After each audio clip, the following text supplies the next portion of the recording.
Pilar Jiménez, el doctor Adam Carrizo. Lo que tengo que trabajar muy bien en español. Vale.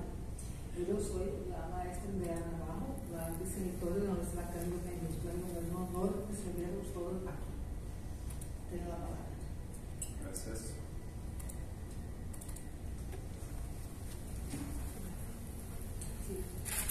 Boa tarde a todos. Boa tarde, boa noite da Salamanca, especialmente aos professores da banca, professor Adam, professor Pilar, professora Pilar, professora Andréa Navarro. A pergunta que norteia esse trabalho, que é o título desse trabalho, talvez a mais simples entre os trabalhos, é: o que é política criminal transnacional? A resposta não tão simples assim. Desde quando pisei em Salamanca pela primeira vez, duas questões me atormentavam, que estão representadas nessas fotos aqui. A primeira é a autoproclamação da princesa Isabel, que quando tomou o poder, uma das primeiras rainhas da Europa, quando ela tomou o poder, ela pegou simbolicamente a espada e caminhou com essa espada, dizendo que ela aplicaria penas. Ou seja, a primeira coisa que a pessoa faz quando toma o poder é querer usar o poder punitivo. Em contraposição, então parece que o poder punitivo está sempre relacionado à soberania, como nos afirma Câncio Meliato, professor. Em contraposição, estudando certa feita a Lei 9613 de lavagem de dinheiro, de 98, a Convenção de Palermo havia estipulado que o Brasil tipificasse esse crime em seu território. Então parece uma contraposição entre soberania ligada ao poder punitivo, ao mesmo tempo que há uma determinação de uma convenção internacional obrigando a perseguir esses crimes no nosso território. Isso faz sentido, já que o crime ultrapassa fronteiras. Então, como é que se dá essa lógica dos países terem que tipificar os crimes em seu território? Resumindo em texto, são essas duas questões. Como é possível que o direito penal seja a maior expressão da soberania estatal, ao mesmo tempo que a criação da Lei 9613 foi imposta? Uma segunda pergunta: haveria mandados de criminalização internacional, como há na nossa Constituição em relação às leis penais? Então, essas perguntas nortearam o trabalho. Essa frase da professora Neves, muito bem resumida, que é a seguinte: é possível combater a criminalidade sem fronteiras a partir de um direito penal com fronteiras? Os primeiros princípios do direito penal são o princípio da territorialidade, legalidade, todos ligados à soberania e a ideia de Estado. Para cumprir esse objetivo, tentar responder essa pergunta, foram criados 4 capítulos. Estão intitulados aqui, eu vou passar brevemente por eles.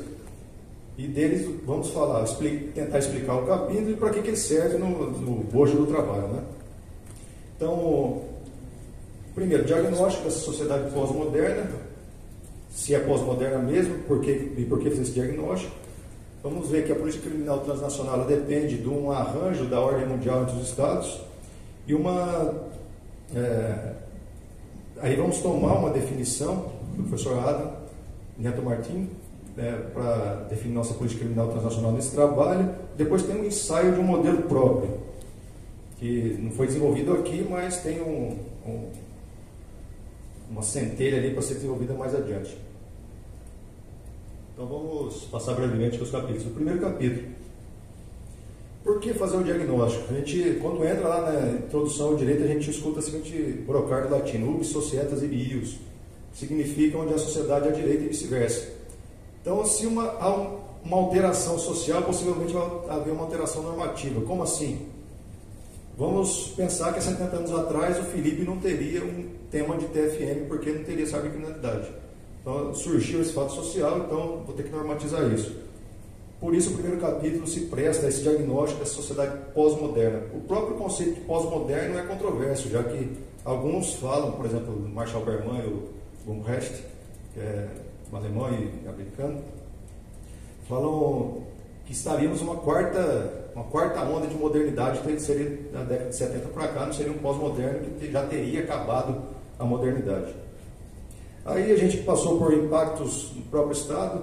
O que resume o que o Estado é hoje? Das 150 maiores economias do mundo, 59% vem de corporações privadas e não de PIBs.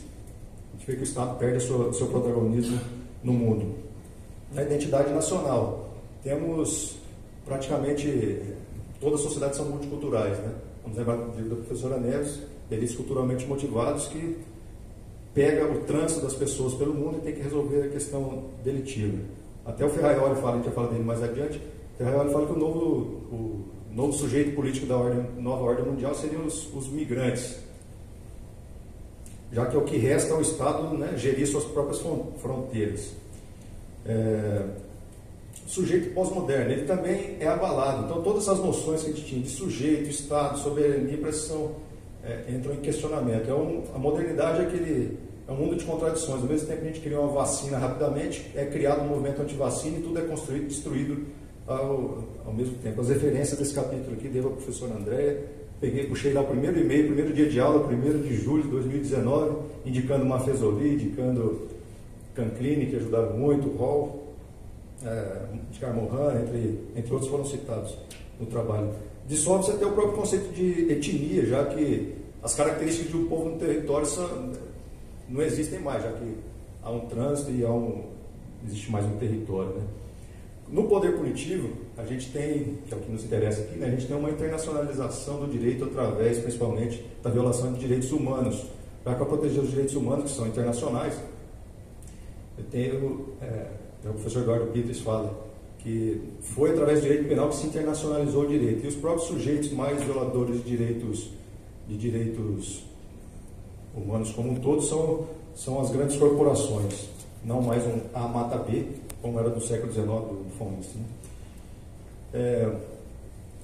Uma frase que resume esse primeiro capítulo é a do Manifesto do Partido Comunista do Marx e também título do livro do Marshall Orman, que é: tudo que é sólido desvanece no ar, tudo está em constante alteração nesse tempo de pós-modernidade.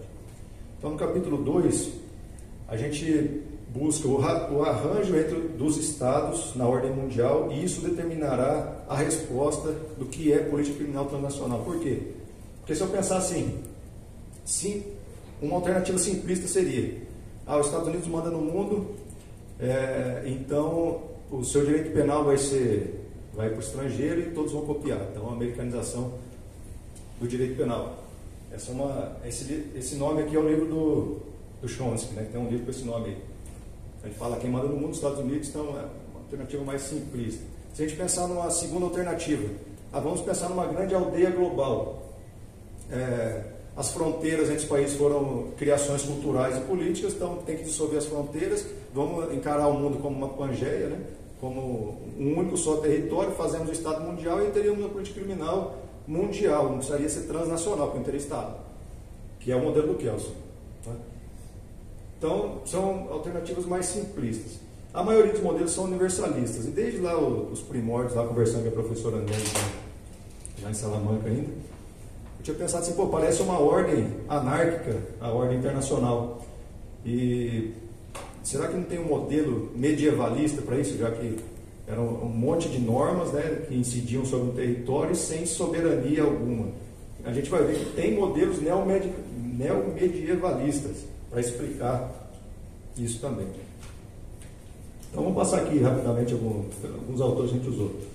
Então, lá em 1795, Kant, qual a influência dele, né? Ele influiu na ONU, até na Carta da ONU até hoje, porque a ONU tem esse objetivo de buscar a paz mundial. E está lá no livro do Kant, A Paz Perpétua, de Frieden, 1795. Ele dá uma lista de coisas que deveria ter nos tratados e no trato entre os Estados. Então ele fala de uma confederação de Estados. Ele também fala do direito cosmopolita, que seria o direito do estrangeiro em outro Estado, ao mesmo tempo que ele fala que uma violação do direito em qualquer parte do mundo deveria ser perseguida em qualquer parte do mundo. Esse é o princípio da justiça universal que a gente discute hoje. Eu poder julgar num país qualquer crime que ocorra em qualquer lugar do mundo. Então já estava lá em Kant. O Kelsen, ele fala que é através da lei. Qual foi a inovação dele no direito internacional? A época vigia a teoria dualista do direito. do direito internacional, que é, eu tenho uma ordem interna e uma ordem internacional. Ele propugnou uma teoria monista do direito internacional. Que significa o quê? Sabe aquela pirâmide de Kelsen que a gente tem lá, estudando direito interno, a Constituição estaria no ápice, a lei, os decretos, daí por diante? Ele subiu um nível, então teria uma norma hipotética fundamental de direito internacional. Ele usa um argumento teológico para dizer que não existiria soberania, porque não tem como ter mais de uma soberania, então teria que ter uma soberania mundial, os Estados não poderiam ter soberania. Os Estados só atrapalhariam uma sociedade humana global, uma Weltgesellschaft, como o Luhmann fala. Deveria ter uma administração da justiça global e isso seria buscada paz por aí.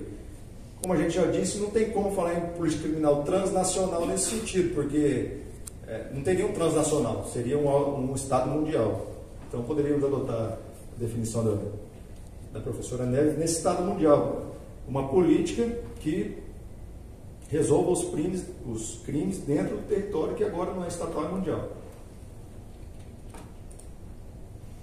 O Habermas, ele pega o conceito de direito cosmopolita do Kant, e o Habermas é aquele que hoje parece mais ser aplicado pelos teóricos de política criminal. Tanto pela professora Zúñiga, como no último livro da professora Neves, professor Zaffaroni, que fala de direito penal humano. Qual que é o problema que ele enxerga esse problema, e é o problema da ordem mundial? Como é que eu vou colocar uma justificação de poder punitivo numa organização internacional, sendo que é os Estados que intermediam a legitimidade? Então ele fala assim, os Estados devem ser um grande corpo estatal que vão dar essa legitimação política. Então o sistema é multinível. Teríamos um organismo mundial, que ele fala que pode ser até a própria ONU, um pouco mais democrática, para não ter o Conselho de Segurança vetando tudo, e que falaria de direitos humanos e paz, buscaria esses objetivos. Os regimes transnacionais seriam de administração dos problemas internos mundiais. O que entraria aqui? Entraria a saúde global, entraria o crime transnacional, entraria as questões de direito ambiental, ecologia e economia. E os Estados nacionais, o mais próximo do povo. O que ele fala também? Deveria haver uma legitimação de direitos civis e políticos na ordem internacional. A pessoa teria uma dupla cidadania mundial e cidadania nacional. E teria responsabilidade pelos seus atos na ordem internacional também, para e passo com os Estados. Então, se a gente pegar aqui, a professora Zúñiga, ela fala de um funcionalismo orientado a direitos humanos, artigo dela de 2019. Foi uma felicidade aqui ter adiado o mestrado, porque a professora Neves publicou um livro ano passado sobre esse tema, aí eu usei também aqui, que são uma barreira infranqueável aos direitos humanos, e o professor Zaffaroni também publicou um livro no Brasil, traduzido, 2021, do direito penal humano, ele também vai nesse sentido. Então parece um modelo que mais se adequa. Então vocês estão percebendo que o modelo da ordem mundial que a gente adota muda a política, a resposta para o trabalho. O Ferraioli, também um outro livro de 2021, esse livro está em italiano, ele deu um trabalho lá para ler esse livro, que está em italiano, mas ele fala que a ordem pública deveria ser para mais além do Estado. Ele fez umas palestras no livro pequenininho, depois desenvolveu mais nesse livro do ano passado. Foi bom que ele conseguiu falar alguma coisa da Covid também. Então ele fala, para balancear a lex mercatória, que todo mundo fica dizendo que é o que manda, que é o que normatiza, não são os Estados mais, para contrabalancear isso deveria ter esse constitucionalismo para mais além do Estado. Ele cria um conceito complicado assim, para os criminalistas, de crime de sistema. Então as grandes violações de direitos humanos, ele fala que deveria ser usada a força simbólica de colocar uma taxação de crime, mas seria ao mesmo tempo político, para armas nucleares, grandes desastres ambientais. É um conceito meio controverso, porque ele não coloca a responsabilidade no sujeito, mas no conjunto de sujeitos, e não tem um ato específico. Aconteceu um problema grande, vamos vamos apenar ali, ele não fala como seria a pena disso também, ele fala do sujeito político dos imigrantes e ele fala que o modelo seria a Europa, né? Federalizar, que é o que a Europa fez, federalizou na União Europeia e depois passar isso para o mundo. Então a Europa seria um modelo. Parece que muitos autores vão no caminho, não sei se é porque são europeus, né?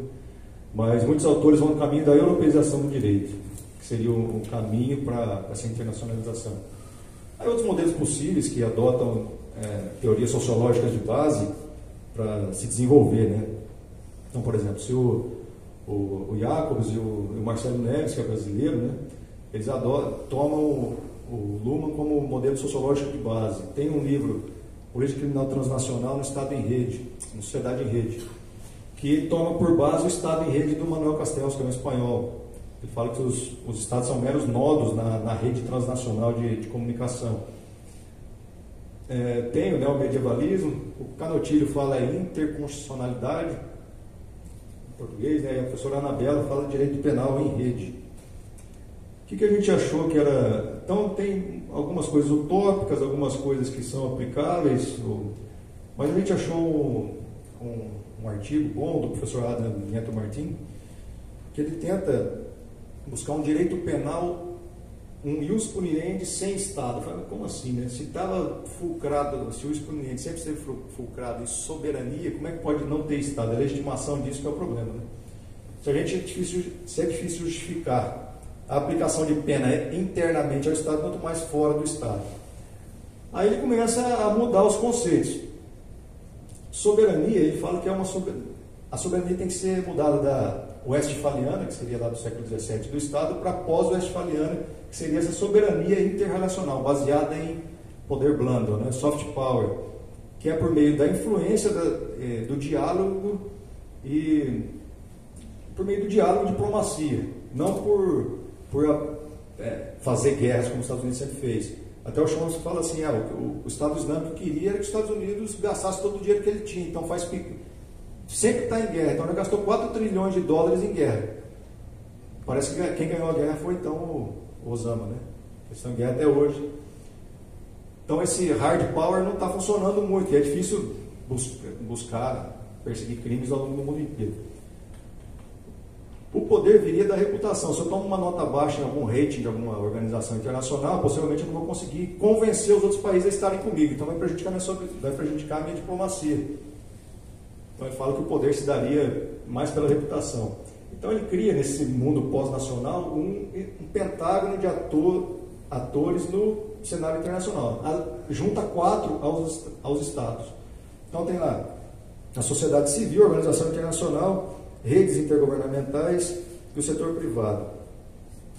Então aqui para responder a pergunta do trabalho, a resposta que adotamos, essa definição. É uma definição, como a gente viu.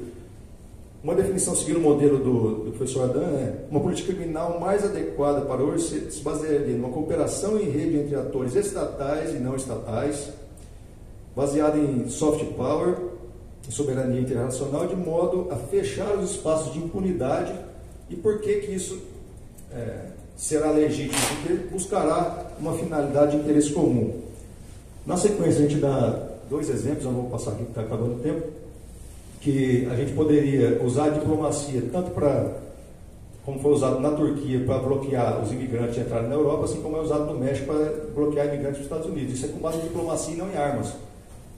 Foi uma antecipação à administrativização, ao direito penal. E assim como é também o compliance, como ferramenta de proteção de direitos humanos de empresas transnacionais.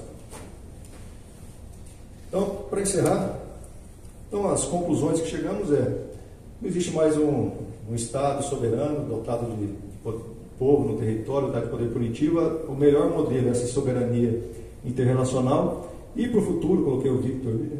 Para o futuro, quem sabe, pegar a teoria do funcionalismo sistêmico do IACS, não tem resposta para isso, né? Por isso que o Victor teria que ser doutorado, de adaptar a política criminal e a ordem internacional a cada Estado, já que ele tem uma base sociológica, a teoria dos papéis do Luhmann, né? Mas está muito incipiente isso aqui ainda. Então, gostaria de agradecer a atenção dos professores lá em Salamanca, que já é noite, já está frio, o professor André também e aos demais companheiros. Obrigado.